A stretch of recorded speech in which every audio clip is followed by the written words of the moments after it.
Do you know about Louis Vuitton and Dior's genius real estate strategy?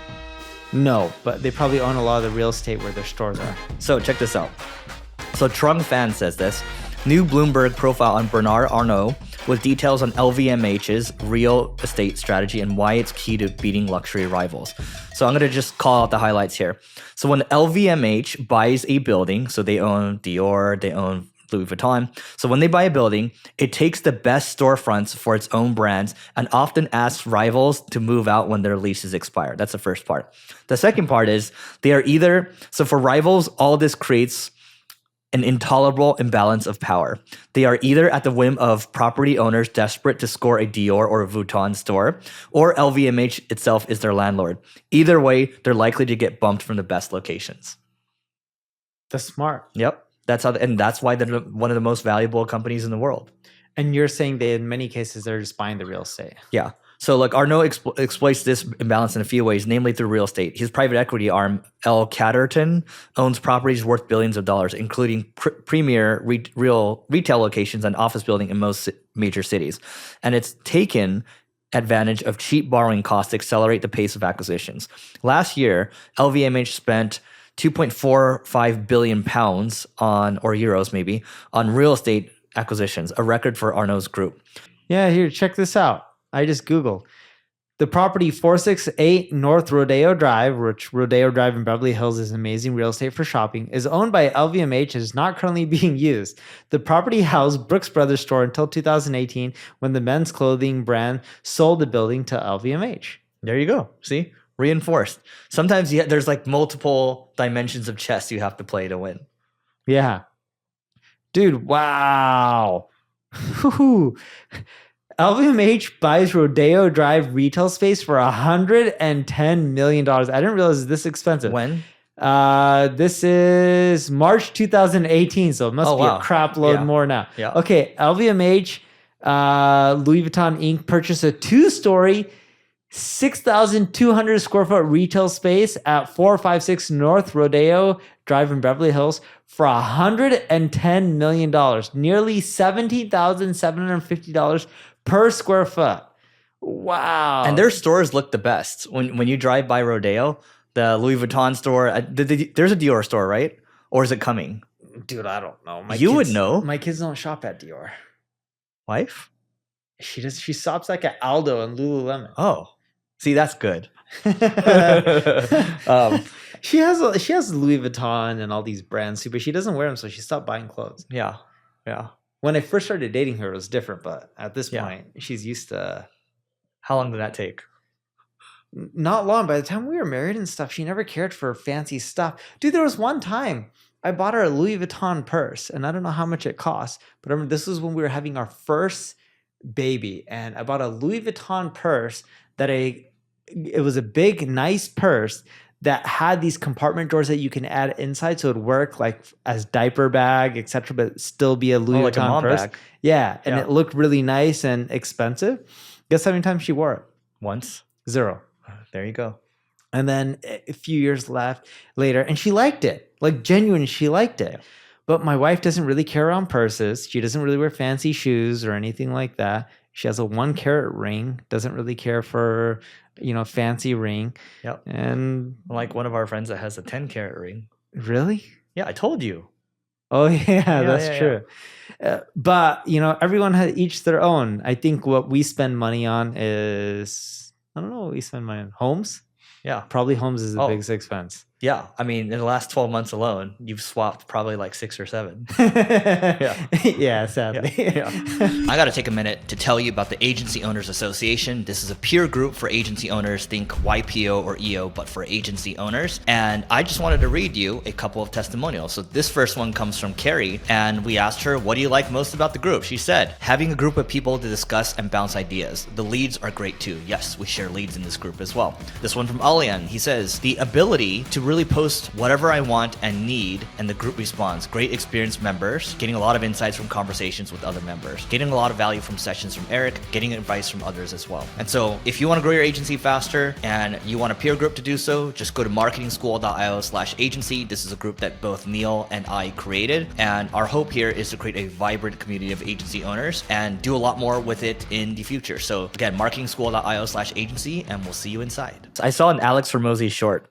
So Alex Hormozi talks about not promoting in your content. So he has a short over here. Maybe I'll just open it so you can see it as well. My recommendation is do not promote in the content ever. So think about it like this, is that you want to have this big valuable thing, all this content that you're teaching. The CTAs, in my opinion, in content are not very effective. They kill reach, it feels weird, no one likes it, whatever. People will naturally just take the next step. If you put it in the descriptions, you put it in your link in bio, like you do those two things, you will get traffic to your stuff by just saying this is what I do. Agree or disagree? He's talking about social content, and because he's talking about social content, I agree. If he was talking about blog-based content, I would disagree. So social content in terms of like your long-form YouTube, for example. Yes, but one really quick thing on the good marketing, you're probably thinking there's other stuff out there. The best marketing doesn't feel like marketing. There's other quote-unquote similar versions of it. Who said that?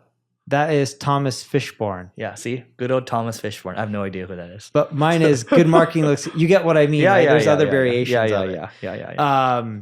But yeah, so when you look at what Alex is talking about, if you're creating social content, anytime you're driving people off the platform, you're ruining your engagement numbers. And I think it hurts you versus just telling people about it within the video and having the bio link in the bio. I agree with that. But on the flip side, if you're ranking on Google and you have tons of people reading your content, if you don't put a CTA within your text, within your blog post, you're not going to do as well compared to if you did. So agree on the second part. I think, I looked at all the signups for the Agency Owners Association. 90% came from our mid-roll ads. Yeah, but it depends on the type of ad. Our content that's here, an inside ad. That's what he's referring to. But he's not talking about podcast ads. No, he's talking about basically in content ads, right? For social media. But that is social media. Our podcast is not. Most people listen to it just downloading it from iTunes. It's both. It's on YouTube and it's on audio. But there's no way we're getting the views on YouTube like we are within iTunes. We're getting pretty good views. We got like 80K last month. I bet you it's not even 10% of our views. Listens. Overall listens can't be even 10%. Different because there's shorts included. Yeah, so we can only look at the long form. You get what I mean, right? Like if you compare the long, and if you also look at the shorts that getting the 80K views, a lot of the shorts don't even talk about Agency Owner Association. No, they don't. Videos. Okay, so yeah, new returning overall video views, 8,000. Yeah, 8,030 days. So that's long form videos. But I would just say I think absolutely put your link in bio. Absolutely pin the first comment. Like that will always work well. And we talked about this. Yeah, you have another 30 minutes of suffering here. So Luke Belmar, we talked about how he gets 200 million views a month. What I do like is he doesn't put an ad in. You can't put an ad in a short, right? But what he does have is he has a watermark where it just shows like whatever it is that he does. And that actually gets a lot of people searching for it. And you want to talk about branding from an SEO standpoint, that works out well too. So just depends on what you're doing. I think we definitely do it for audio and it works well for us. But for social, I think we can't speak to it yet, to Neil's point. No, to social, we've already done a lot of tests. I've done a lot of tests. In social media, if you send people off your content in the middle or something like that, you are going to lose engagement and your reach is just going to get suppressed. But on the flip side, if you, with your blog articles or other formats that aren't relying on social algorithms, you can send people to wherever you want, because if someone's reading your blog article, you're sending them to a CTA that's still keeping them on your site or wherever you want, and you can still do well. Yeah, podcasts are interesting because when you think about Alex Friedman, for example, he posts to YouTube and it gets a lot of views, but his first 5 to 10 minutes is all ads, right? And I'm like, yeah, you're right. It does kill retention, but okay, Lex Friedman, Fridman. I think on YouTube he might actually take away the ads. For audio though, he keeps the ads there. So that's actually okay. That's how it works for him. Okay, so I'm going to type it in Lex, Lex, LEXFRIDMAN. And while Neil searches for this, he interviews like Mark Zuckerberg, Jeff Bezos, and all these people. All right. So I do check think this on out. YouTube, I don't think he has the ads now that I think about it. So the first ad I'm seeing on his YouTube, this is one that got 168,000 views, is YouTube. And it's an ad from YouTube, to clarify. You don't have YouTube Premium? No, dude, I don't want to pay for that. YouTube Premium is the best subscription. We had a conversation. Hey, guys. So while he pulls it up, we had to talk about this. I already found it. So you're right. On YouTube, he has ads at the beginning, but they're from YouTube, right? And you have to click the skip button. In general, though, he is not putting ads. No, but I'm not talking about that. I'm talking minutes. about his own ads. Like 8 Sleep pays him and things like that. I don't Yeah, think he no, includes that's that what on I'm YouTube. saying. You're saying he doesn't. He's not putting ads. So I think this actually reinforces your point and Alex's point. He doesn't include the ads on YouTube because he doesn't want to kill retention. But on audio, he does include them. He just goes to town on audio. The number one challenge for businesses is hiring. And more specifically, the number one thing I get asked for all the time is, Eric, where can I go find an amazing marketer? And the reality is right now, when you think about the world, we have inflation. That also means wage inflation right now. And it means that when it comes to hiring talent, you can't spend as much as you would have in the last couple of years because it's just become too cost prohibitive. And so we've partnered with one of the best offshore recruiting firms when it comes to marketing. They've been a great asset for us, and I believe that they will be a great asset for you. All you have to do is go to marketingschool.io/hire. Again, it's marketingschool.io/hire to learn more. You can fill out the form there, and we're going to place you with the best marketing hires that we can help you find. Let's move on to Kieran Flanagan. He's got a tweet over here, or not a tweet, a LinkedIn post actually. So, okay, guys, traditional content marketing is dying. Brands are losing the attention wars. Here's why. The state of content today, creator-led plus educational content equals growing. So YouTube, social videos, podcasts, and then also creator-led plus entertainment content is growing, same as above. But, so there's a graph over here we're going to pull up. There's a chart that he has. So you can see here, you can't see, but creator-led, it shows it's green, but what's declining is brand-led marketing, right? So think about it this way. You could have us talking about marketing, we're more so creators, or you could have our companies talking about it. Who's going to do better? We're going to do better. We're going to do better because people like people at the end of the day. Same thing, like this is why it doesn't work that well for like a HubSpot, for example, or Ahrefs. They just don't do as well. So the attention tends to go towards the creators, and that's why influencer marketing works so well. We see it work for our clients. You see it work for your clients. And so, trust comes from people at the end of the day, not so much corporations. Yeah, but for the influencer marketing, what we see working really well is micro influencers or nano influencers. The big influencers have followers that are on everything. It's hard to produce an ROI. They want a lot of money. The nano and micro influencers, you can typically, especially with nano, you could do a rev share deal instead of just paying them.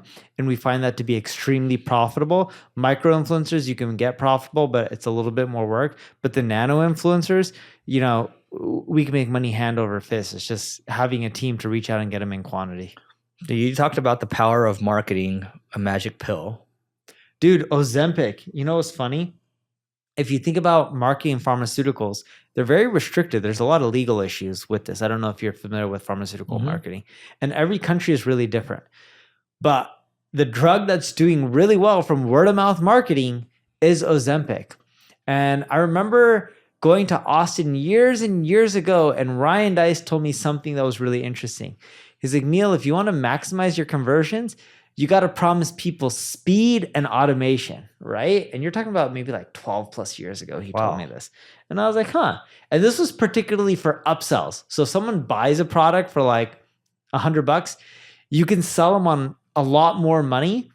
And the conversion rate or the take rate for upsell is really high. Like you can get it for over 30% if you can offer them the results either faster or automated, right? So speed or automation. And if both, even better. If you look at Ozempic, what's done really well for them in marketing is word of mouth marketing. The reason it does really well is it's pretty much a magic pill, in this case, a magic shot, in which you just shoot yourself with this drug and you lose weight. And it's not as healthy as working out and eating right. I'm not a doctor, by the way. That's my disclaimer. But I'm pretty sure shooting yourself to lose weight is never going to be as good as... Well, you know what it does, right? You're not that hungry anymore. And so by default, you're consuming less calories. That's all it is? Yeah, And once you get off of it, a lot of people, you go back to being hungry again, and people start eating again. Yeah, so that can be good for you versus just learning to eat right and exercise. And people know that, by the way. There's so many smart, rich people I know who are on Ozempic, but they take it because it's a magic pill. And the real question that you have to ask yourself is, in your marketing, can you figure out how to offer someone a magic pill in an ethical way? Yeah. I mean, what Neil's really saying is the offer of Ozempic is amazing. I don't need to work out. I don't need to do nothing. And I pay this money, boom, and I look good. I'll do it all day, right? Because people want to look good. It's a status thing at the end of the day, right? But what I've learned is health cannot be bought. You're going to have to earn it in some way, shape, or form. Yeah, and do you still use Jacob for your medical stuff? Yeah. So we both use Jacob. I don't even know what the name of his company is. Everspan. Everspan. There you go. So we both pay a company called Everspan. They offer nutrition advice and all this kind of stuff. And I remember I was talking to someone at Everspan, and I'm a skinny person. I weigh like 130 pounds, and I don't gain weight.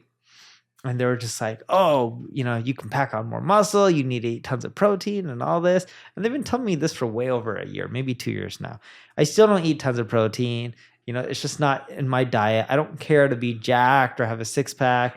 And I remember you just want to do what you want to do. I just want to do what I want to do. I want to be healthy though. Yeah. If I'm home and I'm not traveling consistently every morning, I'll go to the gym. I'll eat healthy. Yeah. I'm pretty good. Some days I don't eat healthy each week, maybe 1 or 2 days, but normally I'm pretty on top of it. Don't have to worry. So then they're like, dude, have you heard about this new injectable? Like if you do this, it doesn't cause you to lose that weight everywhere. It just targets the midsection. You can get a six-pack way faster. I'm like, I'm good. I'm just like, I'm not trying to get a six-pack. 2, I'm not for taking shortcuts. Just like we used to do in marketing, It just backfires. Yep. You know what the phrase I keep coming back to is from Thomas Sowell, the philosopher and the economist. There are no solutions, only trade-offs. So if you take this, the trade-off is you're going to pay a lot of money for it. It's not necessarily healthy, but once you come off of it, you're probably going to get the weight back because you haven't established the habits necessary to maintain a healthy lifestyle. Yep, I totally agree with you. Oh, by the way, going back to real estate and LVMH, I didn't read the second part of the article. Oh my God, this is amazing. Louis Vuitton purchased this 2-story, 6,200 square foot retail property at 456 North Rodeo in Beverly Hills for $110 million, or nearly $17,750 per square foot. From Palm Beach, Florida, private equity group Sterling Organization, which had acquired the property for $55 million 1 day earlier. Wow. Good flip for them. 1 day return on investment. They made more than 100% on their money. That's a good deal. How did that even happen? I have no idea. So maybe they were talking with LVMH, and LVMH is like, I want this, right? And then they're like, okay, I'm gonna get the money to buy this property over here and then flip it the next day. That's probably something like that happened. I have no idea. This could be the property that they're turning into the hotel, so they're willing to pay an arm and a leg for. Oh, that's right. Because it's 456. It sounds like it is because it's close to Santa Monica Boulevard and Rodeo, if I'm not mistaken, for the new Louis Vuitton hotel. So yeah, anyway, guys, this is where we'll end. Go to marketingschool.io/agency to learn more about the Agency Owners Association. Join before we start to jack up the price more and more. And the good thing is there's no contracts to it. And don't forget to rate, review, subscribe. It helps us grow. Let us know what you think about this format. That we put a lot of time and effort into this format. So we've been hearing great things, but give us more great things to hear. So that's it for today, and we'll see you tomorrow.